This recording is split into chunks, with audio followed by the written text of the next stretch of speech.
کہ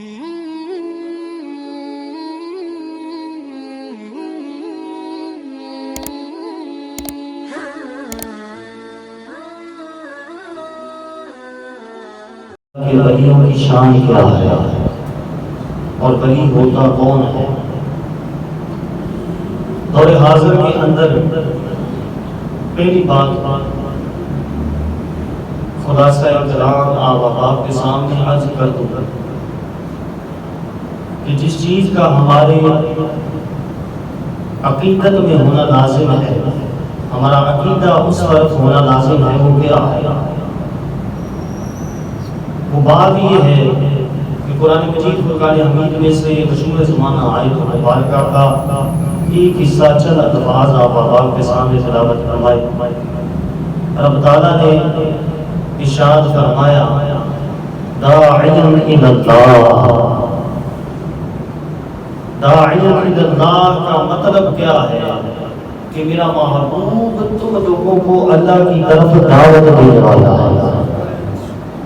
میرے محبوب کا یہ وصف ہے، میرے محبوب کی یہ اہمیت ہے۔ کیا اہمیت ہے؟ کہ میرا محبوب اپنے امتیوں کو میری طرف بلاتا ہے۔ اور یہ وصف انبیاء علیہ السلام کے بعد نبوت کا دروازہ نبی کریم صلی اللہ علیہ وسلم پر بند ہو گیا۔ حضور خاتم النبیین بن کے آئے، انا خاتم النبیین لا نبی بعدی، اعلان فرما دیا کہ میں اللہ کا بھیجا ہوا آخری نبی ہوں، میرے بعد کوئی نبی نہیں ہوگا۔ اس سلسلہ پر یہیں پر بات ختم نہیں ہوئی، نبوت کا سلسلہ ختم ہو گیا، لیکن اللہ کی طرف دعوت دینے والا سلسلہ وہ اللہ کے ولیوں کے سپرد ہو گیا، اولیاء اللہ کی جانب منتقل ہو گیا۔ اولیاء اللہ کا یہ وصف، یہ کمال ہے کہ ان کی طرف صرف ایک ہی بات ہوتی ہے۔ وہ بات کیا ہے؟ اپنی ذات کو کچھ نہیں سمجھتے، اپنی ذات کو کچھ نہیں منواتے، اپنی ذات کی طرف جاننے کی کسی کو ضرورت پیش نہیں کرتے۔ اگر کسی کو منواتے ہیں تو وہ خدا ہے، وہ رب کی طرف بلاتے ہیں، رب کو منواتے ہیں، رب کی سنواتے ہیں، رب کی منواتے ہیں۔ اور اسی طرح سے آپ احباب کو چند واقعات کے ذریعے سے انشاءاللہ تعالی آج کے جمعہ المبارک میں سمجھا کر اپنے موضوع کو سمجھانے کی سعادت حاصل کروں گا۔ یہ بات ہے کہ یہ واقعہ کوئی فیس بک سے اٹھا کر نہیں پیش کر رہا، اس واقعے کی حقیقت کہیں سے اور اٹھا کر نہیں گئی، بلکہ یہ نبی کریم صلی اللہ علیہ وسلم کا فرمان ہے۔ صحیح مسلم کی حدیث مبارکہ ہے، حضور علیہ السلام نے فرمایا، واقعہ مفہوماً آپ احباب کے سامنے عرض کروں گا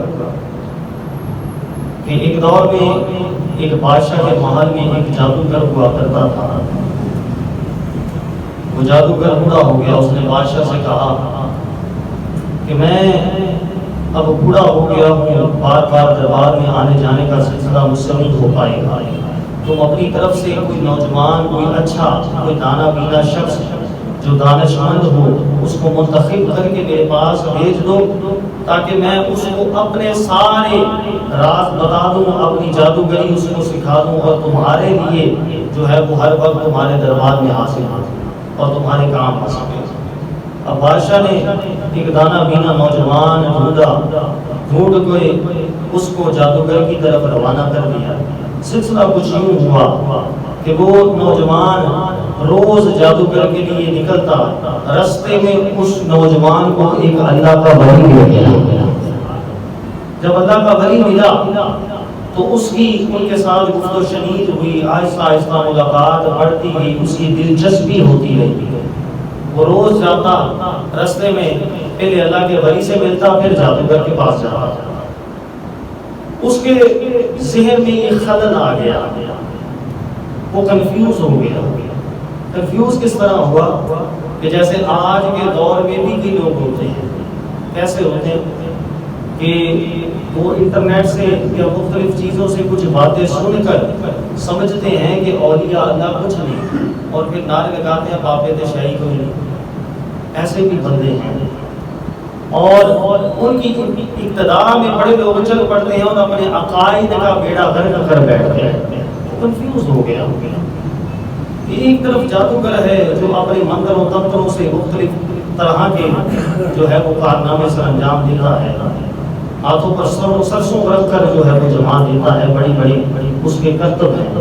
تو ایک طرف یہ اللہ کا ولی ہے جو کیا کہتا ہے، عالم الغیب والشہادہ والذین یؤمنون بالغیب، کہ اللہ کے بندے برگزیدہ وہ ہوتے ہیں، مومن وہ ہوتے ہیں جو غیب پر ایمان رکھتے ہیں۔ غیب کیا ہے؟ وہ ایک اندانستہ چیز کے اوپر منوانے کو ہر وقت باتیں کرتا ہے۔ وہ کیا ہے؟ جس کو نہ کبھی دیکھا ہے، جس کو نہ کبھی جانا ہے، جس کو نہ کبھی دیکھ سکیں گے، وہ اس رب کی بات کرتا ہے کہ اس کو مانو۔ اور ایک طرف یہ جادوگر ہے، سچائی اسی باتوں میں بھی لگتی ہے جو رب کی منواتا ہے، اور کام تو اس کے بھی لوگوں کے لیے اچھے ہو رہے ہیں۔ تو میں کس کی طرف جاؤں؟ اسی کنفیوژن میں تھا کہ ایک دن نکلا، رستے میں جا رہا تھا کہ رستہ بند تھا۔ جب رستہ بند دیکھا، لوگوں سے پوچھا کہ کیا معاملہ ہوا ہے۔ لوگوں نے بتایا کہ ایک بہت بڑی بلا رستے میں آ گئی ہے جس نے رستہ روک لیا ہے، کوئی بھی اس طرف نہیں جاتا، اگر کوئی جائے تو اپنی جان کی دہائی دے، اس طرف جا ہی کوئی نہیں سکتا۔ اس نے دل میں یہ عقیدہ بنا لیا، دل ہی دل میں سوچ لیا کہ چلو آج آزماتے ہیں۔ آزماتے کس طرح ہے؟ کہا کہ میں اس اللہ کے ولی والا عقیدہ ذہن میں رکھ کر یہ بات کہتا ہوں کہ اگر رب ہے تو پھر اس بلا کو میں ایک پتھر ماروں گا، اگر یہ بلا ملیا میل ہو جائے، گر پڑے، اس کا کھانا خراب ہو جائے تو پھر مان لوں گا کہ رب کوئی چیز ہے۔ اگر نہ ہوئی تو پھر جادوگر کی طرف ہی جاتا رہتا۔ اس نے ایک پتھر اٹھایا، پتھر اٹھا کر دل میں یہ سوچا کہ یا اللہ اگر تو ہے تو پھر اس پتھر کے اندر اتنی طاقت پیدا فرما دے کہ یہ لگے اور یہ بنا گر جائے، لوگوں کا رستہ رک جائے۔ یہ کرامتوں کی باتیں جو لوگوں کو آج برگلا کر کے سنائی جاتی ہے اور کہا یہ جاتا ہے کہ کرامت کوئی چیز نہیں ہے، یہ بات کو میری اپنی نہیں ہے۔ نبی کریم صلی اللہ علیہ وسلم کی حدیث مبارکہ مسلم شریف کی روایت ہے، اور حضور کے دور انور سے پہلے کی بات ہے۔ حضور کے دور کے ولیوں کی طاقت اور شان تو منفرد ہے، حضور سے پہلے نبیوں نے ولیوں کی طاقت دیا ہے۔ ہم صرف ولی کا کنسیپٹ ذہن میں رکھا، صحبت اپنائی، رب سے دعا کی، واسطہ اس ولی کا رکھا کہ یا اللہ اگر تو ہے تو پھر میری مدد فرما، اور اس پتھر کے ذریعے سے اس کو ملیا، اس بلا کو مٹا دے۔ پتھر مارتا ہے، بلا ختم ہو جاتی ہے، بلا ختم ہوگا، اس کا یقین پختہ ہوگا، وہیں پر کلمہ شہادت پڑھتا ہے، اللہ کی طرف ایمان لے آتا ہے اور اس بزرگ کی طرف لوٹتا ہے، اللہ کے ولی کی بارگاہ میں جاتا ہے، سارا قصہ سناتا ہے کہ یوں ہوا، اب میرا یقین جو پختہ ہو گیا ہے۔ وہ بزرگ فرماتے ہیں کہ اب تمہیں اور بھی عجائبات آئیں، اللہ تعالیٰ تمہیں اپنی عنایات عطا فرمائے، لیکن میرا ذکر تم نے کسی سے نہیں کرنا ہے۔ وہ بزرگ کا ذکر کسی سے نہیں کرتا، اللہ جو ان کو عنایت دیتا ہے، اس نوجوان کو جو عنایات عطا ہوتی ہیں وہ کیا ہے کہ وہ اتنی طاقت والا ہو جاتا ہے کہ جو شخص اندھا ہو جاتا ہے، پیدائشی طور پر جس کی آنکھیں نور نہیں ہوتا، وہ اس کو پھونک مارتا ہے، اللہ نظر لگا دیتا ہے۔ وہ کوڑی والا شخص جس کو کوڑی کی بیماری ہو گئی ہو، کوڑی والا شخص کوئی اس کے پاس آتا ہے، اس کو ہاتھ پھیرتا ہے، اللہ شفا دیتا ہے۔ میں پھر سے دوہرا رہا ہوں، یہ بات میری کو اپنی یا کوئی لکھے ہوئے کتابوں سے اٹھا کر واقعات نہیں، بلکہ یہ مسلم شریف کی حدیث ہے۔ تو وہ کوڑی والے کو شفا دیتا ہے، اندھے کو شفا دیتا ہے۔ کچھ عرصہ گزرنے کے بعد ایک ایسا بادشاہ جو خدائی دعویٰ کرتا ہے، اس کا ایک وزیر ہوتا ہے جو اندھا ہو جاتا ہے، ساری دنیا کے ساری دوائیں استعمال دور کے تقاضے کے مطابق وہ کر لیتا ہے، لیکن اندھا ہو جائے اب شفا کہاں سے ملے، نور کہاں سے ملے؟ اس کو کسی نے بتایا کہ جاؤ فلاں جگہ ایک نوجوان بیٹھا ہے، اس کے پاس جاؤ اور جا کر اسے اپنے معاملہ سناؤ، وہ یقیناً تمہیں شفا دے گا۔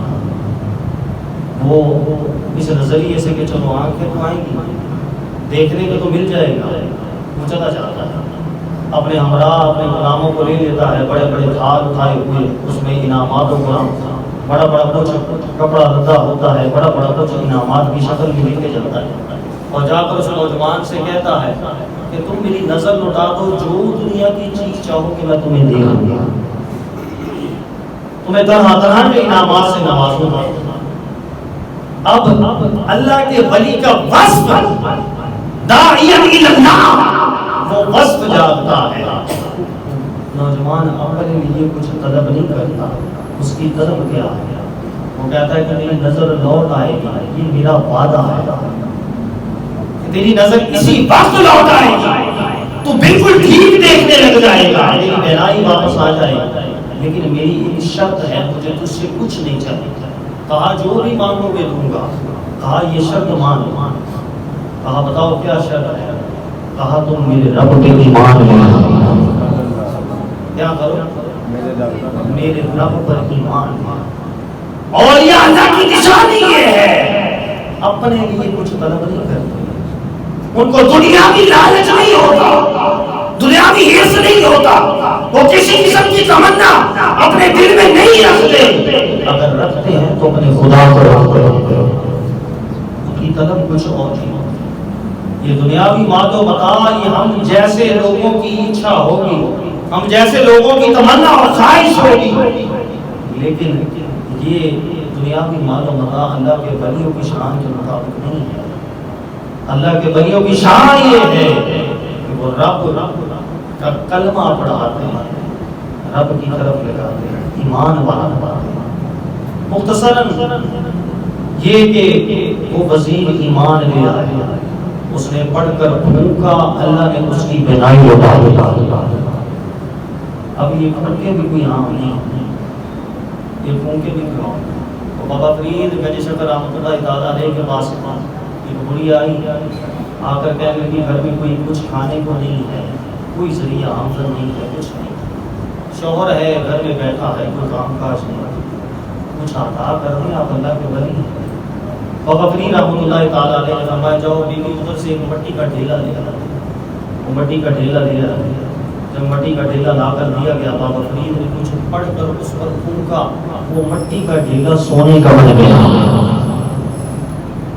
جب وہ سونے کا بن گیا، بی بی نے اب سارا معاملہ دیکھ لیا کہ بابے نے انہیں پڑھ کے بڑی خوبی ماری سونے، آپ بھی ادھر ہی نہ کریے، مٹی دیتے لے چکی ہے، یہ تو ڈھنگا مار مار سونے میں بنائی چاہیے۔ بی بی نے گھر جا کر اپنے شوہر کو بتایا، شوہر نے کہا یہ تو کام بڑا آسان ہے، کیوں نہ ہم بھی بسم اللہ پڑھ کر پڑھتے ہیں، مٹی کے ڈھیلے کو سونا بنا بنا کے ہم امیر ہو جاتے ہیں۔ وہ میاں بیوی بیٹھ کے ساری رات پڑھتے رہے، ساری رات گزر گئی، ایک مٹی کا ذرا بھی سونے کا نہیں کرے۔ بابا فرید کی بارگاہ میں دوبارہ آئے، آ کر کہتے ہیں کہ ساری رات بیٹھے رہے، محنت کرتے رہے، پھونکے مارتے رہے، بسم اللہ بھی پڑھتے رہے، اللہ کا نام بھی لیتے رہے، لیکن ایک ذرا بھی سونے کا نہیں بنا۔ آپ نے ایک بار ایک ڈھیلے پر بسم اللہ پڑھ کر پھونکا، وہ سونے کا بن گیا، یہ معاملہ کیا ہے؟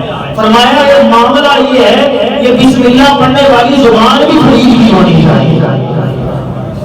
یہ جو کرامات کا نزول ہوتا ہے، ظہور ہوتا ہے، اس ظہور کے لیے زبان بھی تو فرید کی چاہیے، جس زبان نے کبھی جھوٹ نہیں بولا، جس زبان سے کبھی غلط گواہی نہیں، جس زبان سے اگر کچھ نکلا ہے تو یا ہم نے خدا نکلی ہے، یا قرآن نکلا ہے، یا نام مصطفیٰ نکلی ہے، اور کچھ کبھی نکلا ہی ہے۔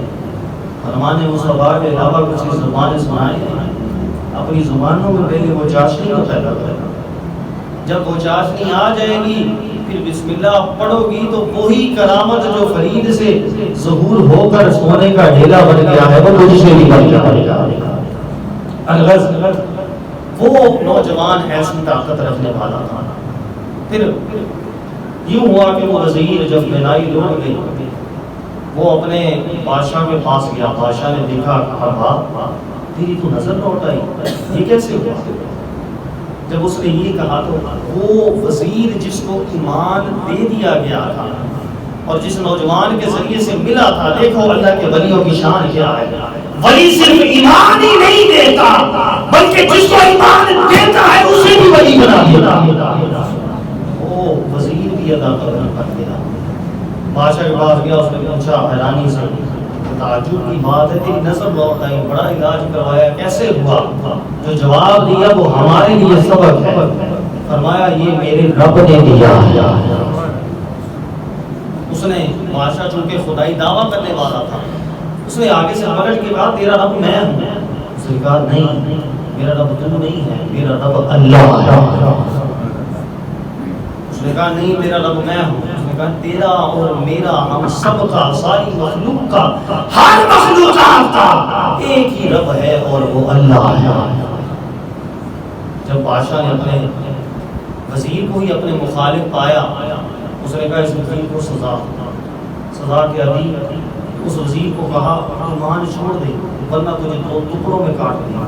اس نے کہا جو مرضی جس رب کی طرف لگا دیا ہے وہ رب اگر یہ چاہے کہ مجھے موت آنی ہے تو مجھے موت آ جائے، لیکن ایمان نہیں چھوڑنا۔ شرط یہ ہے کہ ایمان نہیں چھوڑنا۔ اس وزیر کو کٹوا دیا گیا، پھر اس نوجوان کو پکڑوایا گیا، لایا گیا دربار، جس کی وجہ سے یہ معاملہ ہوا تھا۔ بادشاہ نے کہا یہ تو سلسلہ چل پڑے گا، آج حق کی آواز بلند کرنے کے لیے ہم لوگ اپنے گھروں سے نہیں نکلتے، آج حق کے لیے ہم لوگ ڈٹتے نہیں ہیں، آج حق کے لیے ہم لوگ کچھ کرتے نہیں ہیں، ہمارا عزیمہ یہ ہے۔ اور ایک وہ تھا جو عمر کا ابھی نوجوان تھا لیکن عقیدے کی مضبوطی اور پختی ہوئی، رب پر یقین اس قدر تھا، اس کو بلوا دیا گیا، بلا کر کہا گیا۔ اس نے بادشاہ نے کہا کہ یہ نوجوان کی وجہ سے ہوا، اس کو تو میں لوگوں کے لیے عبرت کا نشان بناؤں۔ وہ عبرت کا نشان بنانے کے لیے اس نے کیا کیا؟ اس نے اپنے چند سپاہیوں سے کہا کہ جاؤ اسے باندھ کر پہاڑ پر لے جاؤ، ہاتھوں پاؤں کو باندھ کر اونچی چٹان سے اسے نیچے پھینک دو۔ جب پہاڑ پر پہنچے اس نوجوان نے اوپر منہ کیا، اللہ سے یہ دعا کی یا اللہ حق والوں کو تو یہ سلا دیتا ہے، اگر تو کچھ ہے تو پر یہاں پر کمال فرما اور ان بدبختوں کو یہیں پر نیست و نابود فرما۔ اچانک زلزلہ آتا ہے، زمین جھنجھلا جاتی ہے، زمین کانپنے لگتی ہے اور پہاڑ ہٹ جاتا ہے، وہ سارے سپاہی گر جاتے ہیں اور وہیں پر موت کی نیند سو جاتے ہیں۔ اللہ اس نوجوان کو محفوظ کر لیتا ہے۔ نوجوان کو جب محفوظ ہو جاتا ہے وہ پھر سے بادشاہ کے دربار میں چلا جاتا ہے۔ بادشاہ پھر دیکھتا ہے ابھی تک نہیں مرا، مجھے کس نے بچایا؟ فرمایا اسی نے بچایا جس نے مجھے بنایا ہے، میرے رب نے مجھے بچایا۔ اس نے کہا جاؤ اسے پھر پکڑو، پھر گرفتار کرو، سمندر میں لے جایا گیا، وہی معاملہ، ہاتھ پاؤں باندھ لیا، کہا بیچو بیچ اس کو غرق کر دو، وہ کشتی پہ بٹھایا گیا، سمندر کے بیچوں بیچ لے گیا۔ نوجوان نے پھر سے رب سے دعا کی کہ یا اللہ میری مدد فرما۔ اللہ نے سمندر میں طوفان نازل کر دیا، طوفان آیا، ان سارے سپاہیوں کو تو غرق کر دیا، لیکن اللہ کے اس ولی کی کشتی کو کنارے پہ لگا دیا۔ وہ نوجوان پھر آیا بادشاہ کے پاس۔ نوجوان اللہ کا ولی تھا اور ولیوں کا وتیرہ کچھ اور ہوتا ہے، ان کے کام کچھ اور ہوتے ہیں، وہ داعی اللہ ہوتے ہیں، وہ اللہ کی طرف دعوت دینے والے ہوتے ہیں، اور دعوت دی کیسے جاتی ہے؟ آج یہ جڑوالا پر جو واقعہ ہوا ہے، آپ کو پتا ہے کہ کتنے علماء پر جو ہے وہ کیسز بنا کر پرچے کاٹ دیے گئے ہیں، کتنے مسلمانوں کو ذلیل کیا جا رہا ہے۔ پاکستان کی معیشت کا اب خیال نہیں آ رہا، اب کوئی کچھ نہیں سوچ رہا، کروڑوں کا نقصان کاروباری لوگوں کو وہاں پر ہو رہا ہے، لیکن سب کی زبانیں خاموش۔ کیوں؟ کسی نے بھی ایک نفس نہیں نکالا کہ ہمارے قرآن کی انہوں نے گستاخی کی ہے، نہیں بولا۔ کسی نے نہیں کہا کہ ہمارے حضور کی اس نے گستاخی کی ہے، کوئی نہیں بولا۔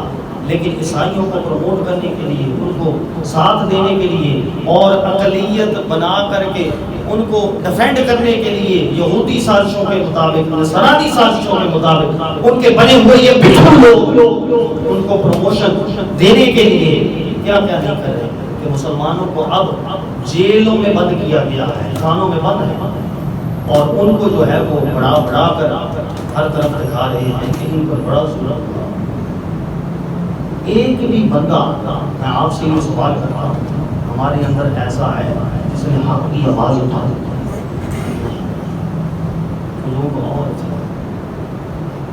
ہم لوگ طنز و تنزیل کرنا جانتے ہیں، کسی شخص پر انگلی اٹھانا بخوبی جانتے ہیں۔ حضرت بشر حافی رحمۃ اللہ تعالیٰ نے ایک اور واقعہ ایڈ کر کے پھر اپنے دوسرے واقعے کو سمیٹوں گا۔ یہ ایسی شخصیت تھے کہ اللہ کے ولی تھے اور بادشاہ وقت کا انہیں بڑا پسند کرتا تھا، بادشاہ کی بڑی عقیدت تھی۔ ایک وقت میں بیمار اور بڑے بڑے معاملات ان کے ساتھ چلتے تھے، اور ایک وقت ایسا گزرا کہ حضرت بشر حافی رحمۃ اللہ تعالیٰ علیہ جب لوگوں کے اندر تبلیغ کیا کرتے تھے تو تھوڑا وقت نماز پڑھنے آتے، فرض پڑھ کے چلے جاتے۔ ایک دن حضرت بشر حافی آئے۔ بعض لوگ ایسے ہوتے ہیں جو کسی کو ناپسند بھی کرتے ہیں، جیسے کہ ہمارے ارد گرد کے معاشرہ کی آپ سارے لوگ جانتے ہیں کہ کئی لوگ ایسے ہوتے ہیں کہ جو نمازیں بھی پڑھتے ہیں اور باتیں بھی کرتے ہیں۔ ایک ایسا بندہ تھا جو حضرت بشر حافی کو پسند نہیں کرتا تھا۔ حضرت بشر حافی جمعہ کا دن تھا، جمعہ کی نماز ادا کی، فرض پڑھے اور چلے۔ اس نے کہا مجھے یہ بندہ نہیں پسند، یہ مکمل نماز نہیں پڑھ کے جاتے۔ کسی کو کیا دیکھتا ہے کوئی کسی کے بارے میں کیا جانا ہے، صرف ایک بدگمانی کے نقص کو اپنے اندر عائد کر کے اللہ کے ولی پر انگلی اٹھا دی۔ پھر رب نے جو راز دکھایا وہ نرالا۔ کیا ہوا کہ حضرت بشر حافی جمعہ پڑھایا چلے، صرف فرض پڑھے تھے، بقیہ نماز جب چلے گئے، اس لیے حضرت بشر حافی کا پیچھا کرنا شروع کر دیا، یہ جو ناپسند کرتا تھا۔ اس نے پیچھا کیا کہ آج میں دیکھتا ہوں یہ بابا کرتا کیا ہے، بقیہ نماز نہیں پڑھتا۔ جیسے اکثر لوگ کہتے ہیں مولوی بقیہ نماز کوئی نہیں پڑھتا، گھر چلے جاتا۔ کسی کے گھر میں آ کے دیکھا، اللہ کی شریعت کے خلاف جب اللہ اور اس کے رسول نے یہ اختیار دیا ہے، بلکہ فضیلت یہ ہے کیا بقیہ نماز گھر میں پڑھنا افضل ہے۔ کہاں پہ پڑھنا افضل ہے؟ بولیے، گھر میں پڑھنا بقیہ نماز افضل ہے۔ حضرت بشر حافی وہاں سے نکلے، وہ پیچھا کرتا رہا، بازار میں گئے، وہاں سے کچھ کباب خریدے، نان خریدے۔ اس نے کہا بابا بڑا عیاشی بڑی عیاشی پسند کرتا ہے کہ یہ بقیہ نماز نہیں پڑھتا اور اب کباب اور نان کھا کے لطف اٹھائے۔ خیر وہ پیچھا کرتا رہا، حضرت بشر حافی کے جنگل میں داخل ہوا۔ اس نے کہا واہ بابا تو پورے محلہ کا تھا، درختانی جہاں تھے بیٹھ کے میرے کباب انجوائے کرے گا۔ خیر وہ پیچھا کرتا رہا، حضرت بشر حافی گاؤں کے قریب سے گزرے، ایک بستی تھی کچی، اس میں ایک گھر تھا جب وہ سیدھا تھا، دروازہ اس کا ٹوٹ کے لٹک رہا تھا، کوئی پردہ نہیں تھا۔ وہ بشر حافی اندر جاتے ہیں، ایک بزرگ شخص ہوتا ہے، اس بزرگ کی بیماری کی وجہ سے رالیں ٹپک رہی ہیں۔ بشر حافی اپنا امام اپنی دستار اتارتے ہیں، اس کا منہ پوچھتے ہیں، اس کا منہ صاف کر کے اس کو وہ کھانا کھلاتے ہیں۔ وہ رونے لگ جاتا ہے، کہتا ہے بشر کیوں آتا ہے میری طرف؟ لوگ تیری باتیں کرتے ہیں، تیرا مذاق اڑاتے ہیں، تیرے بارے میں طرح طرح کی باتیں سوچتے ہیں جو ان کو سوچنا چاہیے وہ نہیں سوچتے، بلکہ بدگمانیاں کرتے ہیں۔ میری طرف نہ آیا کر، 14 سال ہو گئے تو میری خدمت کر رہا ہے، 14 سال۔ اب سوچو نا، ہمارے اور آپ کے بیچ میں اگر کوئی ایسا شخص ہمارا اپنا والد ہی ہو، اپنا باپ ہو، تب بھی ہم اتنی خدمت نہیں کرتے۔ اور اللہ کے ولی کی شان دیکھیے کیا ہے، ایک انجان بزرگ کے لیے 14 سال بشر حافظ اس کی خدمت کے لیے جاتے ہیں۔ اللہ کے ولی ہم کس طرح چل پڑے، ہم کس طرح چل پڑے؟ رس دیکھ کر، درباروں کی درگاہیں دیکھ کر، بیٹے کے پلے کچھ ہے نہیں ہے یہ نہیں دیکھنا، بیٹا عیاش ہے، بیٹا سارے برے کام کرتا ہے شریعت کے خلاف، ادھر نماز ہو رہی ہوتی ہے، یہ پیر صاحب سو رہے ہوتے ہیں۔ ایسے پیروں کے پیچھے ہم لوگ ہوتے ہیں۔ اور بشر حافظ دیکھیے کیا، حضرت بشر حافظ جو جملہ کہتے ہیں وہ یہ ہے، کہتے ہیں کہ ان لوگوں کو کیا پتا، یہ سمجھتے ہیں کہ بشر حافظ نے بڑی تہجد پڑھی ہے، بڑی عربی پڑھی ہے، بڑی چار سوچناک پڑھی ہے، بڑا قرآن تلاوت کیا ہے، راتوں کو کھڑا ہو کر عبادت کرتا رہا، لیکن ان کو پتہ نہیں ہے اللہ کی مخلوق کے ایک اس بزرگ کی خدمت کرنے سے اللہ نے بشر کو بشر حافظ بنا دیا۔ ان کو احساس نہیں، اللہ کے ولی یہ تو بس عرض یہ کر رہا تھا کہ اللہ کے ولیوں کی انوکھی شان ہے، ان کا صرف ایک کام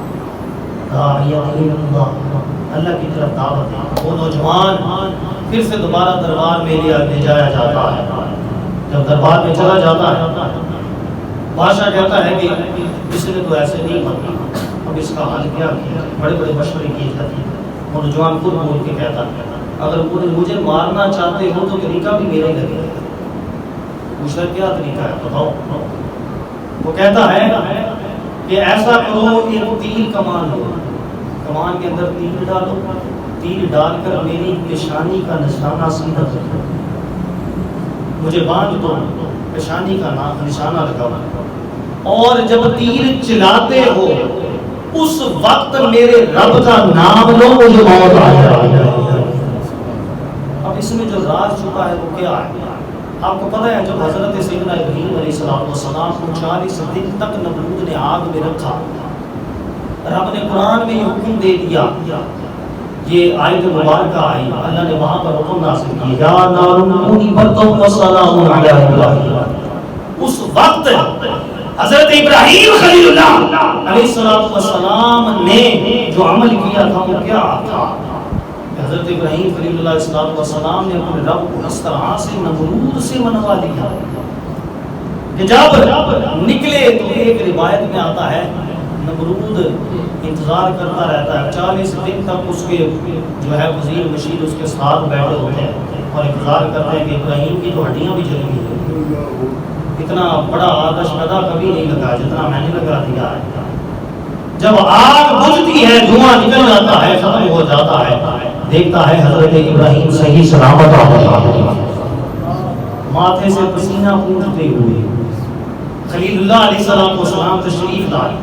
جب دیکھتا ہے تو اس کی نمرود کی اپنی زبان سے جو کہ خدائی دعویٰ کرنے والا تھا بے ساختہ نکل جاتا ہے، ابراہیم تیرے رب کی کیا شان ہے۔ یہی بات ہے، وہ نوجوان اس شخص سے یہ کہلوانا چاہتا تھا جب تیر ڈالو مروں گا میں تب، جان میری تب جائے گی جب میرے رب کے نام پر میرا تیر چلایا جائے۔